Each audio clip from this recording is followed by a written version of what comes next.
la réduction mammaire, c'est une intervention qui va avoir plusieurs buts. Le premier, ce qui est logique, c'est réduire le volume du sein qui est hypertrophié. Le deuxième, ça va être de remonter le sein qui est toujours tombant lorsqu'on a une hypertrophie mammaire. Et enfin, de réduire la taille des aréoles qui sont très régulièrement très élargies également sur ce genre de poitrine. Cette chirurgie de réduction mammaire s'adresse aux patients qui ont une hypertrophie mammaire et qui sont gênés par ce volume mammaire trop important. Cette intervention, comme toute intervention de chirurgie plastique, peut être contre-indiquée dans certains cas. Des maladies chroniques non équilibrées, un diabète non équilibré, des pathologies autres provoquant des risques opératoires trop importants.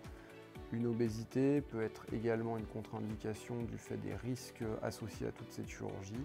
L'intervention va se dérouler donc sous anesthésie générale. Le chirurgien va réduire le volume mammaire nécessaire, puis reconstruire le sein afin de lui donner une forme la plus jolie et la plus naturelle possible. Cette intervention dure en moyenne entre 1h15 et 2 heures en fonction de la morphologie, en fonction de la technique opératoire. Après l'intervention de réduction mammaire, en général, les douleurs sont modérées. À la fin de l'intervention, on met en place des pansements et un soutien-gorge de contention adapté afin de maintenir au mieux la poitrine pour éviter les douleurs et éviter d'avoir trop de tension sur les cicatrices. Des pansements seront à refaire la plupart du temps par infirmière à domicile tous les jours ou tous les 2 jours durant les 15 premiers jours. S'il existe des fils sur la peau, ils seront à enlever aux alentours du 15e jour afin de s'assurer que la cicatrisation est obtenue normalement. Il faut prévoir, en fonction de votre activité, un arrêt de travail entre 15 jours et 1 mois. Les massages post-opératoires seront très importants.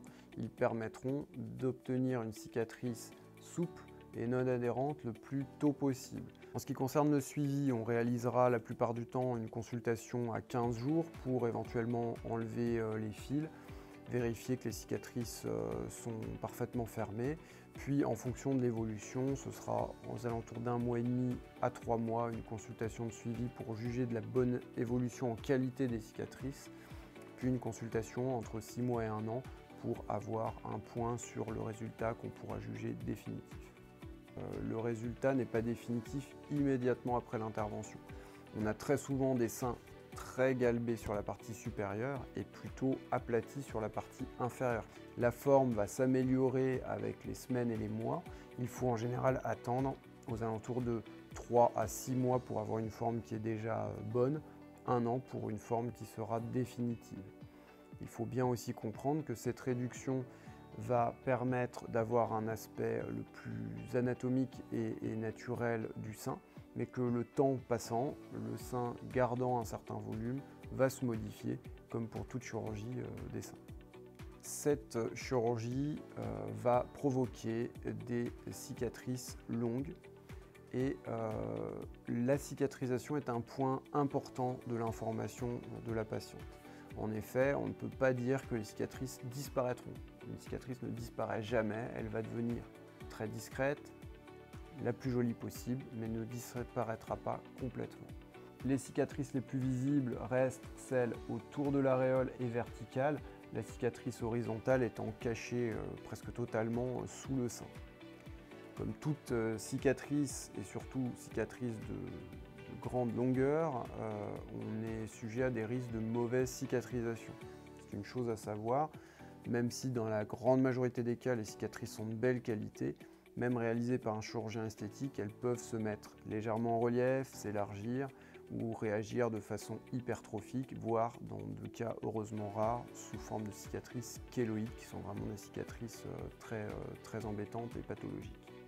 Comme toute chirurgie, cette intervention présente des risques de complications. Les risques classiques, les hématomes, les infections sont assez rares et pris en charge assez facilement. Il existe un risque spécifique à cette chirurgie qui est le risque de nécrose des aréoles. Mais c'est une complication extrêmement rare, heureusement. Il faut aussi savoir que la complication principale de cette intervention, ce n'est pas une complication grave, mais c'est le retard de cicatrisation. Étant donné qu'on va créer quand même un stress important sur le sein, On va travailler sur des peaux souvent très fines du fait de la distension chronique. Les fils qu'on utilise pour fermer à l'intérieur du sein peuvent être rejetés et provoquer des réouvertures cicatricielles sur certains points de la cicatrice et du coup prolonger le temps de cicatrisation initiale. C'est dans la grande majorité pas grave, rentre dans l'ordre avec des soins de pansement assez simples, mais peuvent retarder la cicatrisation complète. C'est une intervention qu'on pratique extrêmement régulièrement, qui est très cadrée, qui se passe dans l'immense majorité des cas très bien et provoque une extrême satisfaction chez les patients. Donc mon conseil, c'est si vous éprouvez vraiment une gêne importante quotidienne liée à votre poitrine, prenez rendez-vous, allez au moins au bout de l'information pour prendre votre décision et éventuellement passer le cap et vous serez très satisfaite et très soulagée.